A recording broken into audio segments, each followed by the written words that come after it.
السلام علیکم معزز ساتھیو، اوپینین لینڈ میں ایک بار پھر خوش آمدید۔ امید ہے آپ سب خیریت سے ہوں گے اور خیریت نیک مطلوب ہوگی۔ آج کی جو گزری رات ہے، میں اپنی سسٹر کو لینے کے لیے لاہور کے ایئرپورٹ پہ گئے، اور دسمبر کی ایک یخ بستہ اور بالکل آخری عشرے والی ایک سال ختم ہونے کو ہے اور ایک رات تھی، اور دھند آلود شدید دھند میں ہم لوگوں نے سفر کیا اور ایئرپورٹ تک پہنچے۔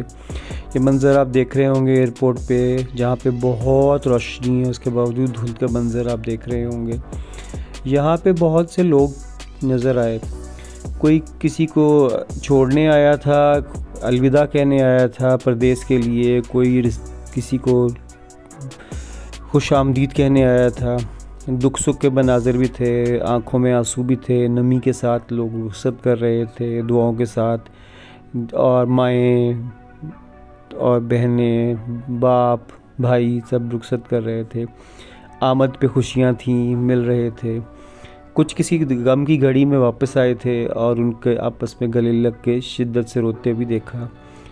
عمرہ سے آ رہے تھے بہت سے زائرین، جن کو گلوں میں ہار ڈالے جا رہے تھے گلاب کے پھولوں کے، اور وہ آب زمزم کی بوتلیں لے کے اور خوشی سے، سکون سے، سرشاری سے آ رہے تھے۔ اس موقع میں مجھے خیال آیا کہ ہم لوگ بحیثیت قوم کس طرف جا رہے ہیں۔ ہماری قوم کے نوجوان کیا واقعی اتنے دل برداشتہ ہو چکے ہیں، یا اس قدر بے چین ہیں، یا اپنے ملک سے اتنی جو اس کی خوبصورتی ہے، گل و گلزار اور رعنائیاں، اور اس کی جو حسین منظر ہیں، اس کی جو اللہ تعالیٰ نے اس کو ہر قسم کی نعمتوں سے نوازا ہے، اس کو چھوڑ کے کیوں ملک سے باہر نکلنا چاہتے ہیں؟ اس کوشش میں کیوں ہے کہ ہر ایک کی جلد از جلد امیگریشن ہو جائے اور وہ کسی طریقے سے وہ بیرون ملک چلے جائے؟ تعلیم کے لیے سمجھ میں آتا ہے، روزگار غم معاش لے کے جاتا ہے، ٹھیک ہے، لیکن پہلے زمانوں میں لوگ جاتے تھے تو ان کا مقصد حیات ہوتا تھا، اور وہ اپنے گھر بار کو، اپنے گھر والوں کو، والدین کو، بہن بھائی بیوی بچوں کو، اپنے رشتہ داروں کو، اہل محلہ کو، دوست احباب کو، جن کے ساتھ کھیلتے کودتے پروان چڑھے ہوتے ہیں، اور وہ اپنے زبان، ثقافت، اپنی ساری روایات، اقدار کو چھوڑ کے جاتے تھے تو دکھ پہ مبتلا ہوتے تھے، لیکن اس کے پیچھے ان کی ایک احساس تھا کہ انہوں نے کچھ کر کے آنا ہے، کچھ کمانا ہے، کچھ پالنا ہے، کچھ ذمہ داریاں تھیں، اور پلٹ کے آنے کی خواہش ہوتی تھی۔ اب پچھلے 2 عشروں سے 3 عشروں سے، شاید 2 عشروں سے کم از کم ایسا ہی ہو گیا ہے کہ نوجوان جب یونیورسٹیز وغیرہ میں، اسپیشلی پڑھے لکھے جو نوجوان ہیں، وہ اس سوچ کے ساتھ پڑھ رہے ہوتے ہیں کہ بس جیسے ہی تعلیم ختم ہوگی، اس کے بعد کسی بھی بڑے ترقی یافتہ ملک کا، امریکہ، Canada, Australia, New Zealand, Europe, کہیں کا بھی، جہاں کا بھی ان کا حساب کتاب بنا، وہاں کے لیے اسٹڈی ویزا پہ جائیں گے، وہاں امیگریشن کے لیے اپلائی کریں گے، وہیں پہ رک جائیں گے، وہیں پہ ہی اسٹے کرنا ہے، واپس نہیں آنا، بس کسی طریقے سے ملک سے نکل جائیں، جیسے کسی پنجرے سے، کسی قید سے فرار ہو کے بھاگنا چاہتے ہیں۔ کیا ملک کے حالات و واقعات اتنے مشکل ہیں؟ کیا واقعی انسان اس قدر آزمائش میں مبتلا ہو گیا ہے ہمارے اس ملک خدا داد پاکستان میں، کہ جہاں پہ انسان رک نہیں سکتا؟ اور ہمارے بڑے بھی تو جو ہجرت کر کے، جو اتنی جانیں گنوا کے، لاکھوں قربانیاں دے کے، اور اپنا مال و اسباب ہر چیز قربان کر کے اس سرزمین، اس سرزمین پاکستان کی خاطر ہجرت کر کے ہندوستان کے مختلف علاقوں سے آئے تھے، جہاں پہ سکھوں ہندوؤں نے مل کے انگریزوں کی سازش کے ساتھ قتل و غارت کا بازار گرم کیا تھا، نوجوان عورتوں اور ہماری بہنوں بیٹیوں کی کس طرح عزتیں پامال ہوئیں، کس طرح بچے نیزوں پہ، سولی پہ ٹانگے گئے، اور کیا کچھ نہ چھوڑ کے آئے تھے۔ بڑے بڑے جاگیردار، بڑے بڑے نواب، بڑے بڑے کہتے ہیں شان و شوکت، یہاں آ کے محنت مزدوری کرنے لگے، اور وہ لوگ جو وہاں پہ کچھ نہیں تھے، یہاں آ کے ہمارے سر پہ سوار ہو گئے، کلیم میں جھوٹی جائیدادیں لے لیں اور اس کے بعد سیاستوں میں داخل ہو گئے. وہ جو انگریزوں کی چاکری کیا کرتے تھے وہ جو سر کے خطاب لے کے اور جو سرداران اور گدی نشین اور پتہ نہیں کون کون سے خطابات تھے وہ سب کے سب لوگ ہم پہ مسلط ہو گئے ہمارے سروں پہ, کیونکہ ان کو غلامی کی عادت تھی. پھر وہ کسی اور کی دوسری غلامی کرنے لگ گئے اور ان کی پشت پناہی کی وجہ سے وہ ہماری سیاست و اقتدار و اختیار ان کے قبضے میں آ گیا. کیا یہی وجہ ہے کہ ہم لوگ اتنے بے چین ہیں, ہمارے بچے, ہمارے ٹین ایجرز, ہمارے نوجوان اس قدر بے یقینی کے ہیں کہ وہ اپنے گھر بار جیسا بھی ہے, اپنا گھر جو ہے وہ جنت ہوتی ہے, سکون ہوتا ہے, عافیت ہوتی ہے, اس کو چھوڑ کے جانا مطلب آپ اپنی زبان, ثقافت, آپ اپنے گھر بار, اپنے رشتوں کو, آپ اپنی ہر چیز کو کمپرومائز کر کے جا رہے ہوتے ہیں, لیکن پھر بھی لوگ خوش ہیں. اور میں ایسے اپنے ارد گرد بہت سے لوگوں کو جانتا ہوں جو یہاں پہ بہت خوشگواریت, بہت خوشی کی, بڑی پرسکون, بڑی لگژوریس لائف گزار رہے تھے اور گزار رہے ہیں, جن کو نہ معاشی تنگی ہے, نہ کوئی مجبوری ہے, نہ جن پہ ذمہ داریوں کو بڑے پہاڑ ہیں. بہت بہترین یہاں پہ اور حاکمانہ زندگیاں گزار رہے تھے. جن کے آگے پیچھے ملازمین تھے وہاں جا کے وہ آڈ جابس کرنے میں بھی برا نہیں سمجھتے. گیس اسٹیشنز پہ, وہاں پہ ریسٹورانٹس میں واش رومز کلین کرنے پڑیں, وہاں پہ بھاری سامان ڈھونا پڑے. لیکن یہ ایک فیشن ہے, فیڈ ہے, کیا کہتے ہیں, یا اس کو کیا کہا جائے, اس کو سمجھ میں نہیں آتا کہ بس فرار ہے, فراریت ہے. ہمارا اصل میں جو سب سے بہترین لوگ تھے, جو ہمارے جو نئی نسل جس کو ہم نے اتنی محنت سے پروان چڑھایا, تعلیم و تربیت, جو انہوں نے بہت آسانی سے, بہت سہولت سے یہاں حاصل کر لی, باہر کے ملکوں میں جا کے یہی ڈگریاں ان یونیورسٹیز سے لیتے, تو جب لاکھوں اور کروڑوں میں ان کے پیسے لگتے یا ان کے والدین کے, تو یقیناً بہت سے لوگوں کے 14 طبق روشن ہو گئے ہوتے. اس کے بعد یہاں سے فراریت کی فوری طور پہ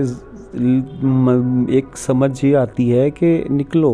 آزاد دنیا میں, آزادی کی طرف, اور خوشی, خوشحالی. اور کہیں پہ اس میں مجھے معذرت کے ساتھ مجھے لگتا ہے کہ اس میں ہم وہ جو ہے نا, اس میں سیلفشنس ہے, اس میں خود غرضی شامل ہے کہ اپنے ملک و قوم کو جس مرضی حالت میں چھوڑیں, اس میں اپنا حصہ ڈالنے کی کوشش نہ کریں, وہ محنت تگ و دو نہ کریں. اس سہولت کی زندگی گزارنے کے لیے ہم نکلتے ہیں جب ہم باہر کا سوچتے ہیں, جبکہ ہمیں سب کچھ یہاں میسر آ رہا ہوتا ہے. کچھ ایسے لوگ ہیں جو بہت مجبوری, بہت تکلیف میں ہیں, ان کی اپنے گھر والوں کی آسانی کے لیے جاتے ہیں, وہ اس سے مستثنیٰ ہیں. میں ان لوگوں کی بات کر رہا ہوں, نوجوانوں کی بات کر رہا ہوں جو پرائیویٹ یونیورسٹیز میں اور بڑے بڑے اداروں میں پڑھ رہے ہیں, لاکھوں کو خرچ کر کے ڈگریاں لیتے ہیں, لیکن ان کو پتہ ہے کہ اس سے کہیں زیادہ مشکل وہاں جا کے پڑھائی کرنا تھا, اور اس کے بعد وہ کسی بہانے سے نکلتے ہیں امیگریشن اور پھر وہیں پہ جانے کا, اور یہ کہہ کے جاتے ہیں اور کہتے ہیں بعد میں کہ جی نہیں ہم تو بہت اچھا ہوا نکل آئے. مطلب وہ اپنے ملک و قوم کے لیے کوئی قربانی دینے کو تیار نہیں. اگر ہمارے بڑے ایسے نکلے, اگر ہمارے ارباب اختیار و اقتدار ایسے ہیں کہ وہ کرپٹ ہیں, نااہل ہیں, بدعنوان ہیں, تو کیا باقی معاشرے میں سارے بہت پاک ہیں, وہاں پہ سب انصاف ہیں, کیا سب جگہوں پہ بہت سکون اور عافیت ہے؟ ایسا نہیں ہے, ایسا ہرگز نہیں ہے. اہم بات صرف یہ ہے کہ ہم لوگوں نے آسان رستے ڈھونڈے ہیں, اور ہم لوگوں کو چاہیے کہ اصل میں دوستو بات یہ ہے کہ ہم سب آسان حل ڈھونڈتے ہیں. ہم یہ نہیں دیکھتے کہ ہمارے ملک کا, ہمارے وطن کا جو بہترین دماغ تھا, جو لائق فائق بچے, جو بچیاں, جو وہ لوگ جو پڑھ لکھ کے جو شعور رکھتے ہیں, آج کے زمانے کا سب معاملات کو حالات جانتے ہیں, وہ اس معاشرے میں, اس کی معیشت میں, اس سب ہمارے لوگوں کی ذہنوں کی پرداخت میں کس قدر اہم کردار ادا کر سکتے تھے. لیکن انہوں نے آسان حل ڈھونڈا اور وہ اپنے آپ کو باہر انہوں نے شفٹ کر لیا, اور اس سوچ کے ساتھ کہ ہم پاکستان اب رہنے والا ملک نہیں رہا. کیا دنیا میں کوئی بھی جگہ ہے ایسی پرفیکٹ؟ کیا کوئی ایسا معاشرہ ہے کیا ظلم نہیں ہوتا ہے ان معاشروں میں جہاں جا کے وہ قیام پذیر ہوتے ہیں؟ کیا وہاں ان کو فرسٹ کلاس سٹیزن کا درجہ حاصل ہے؟ جی معذرت کے ساتھ ہرگز نہیں، سیکنڈ گریڈ سٹیزنز ہمیشہ سیکنڈ گریڈ رہیں گے،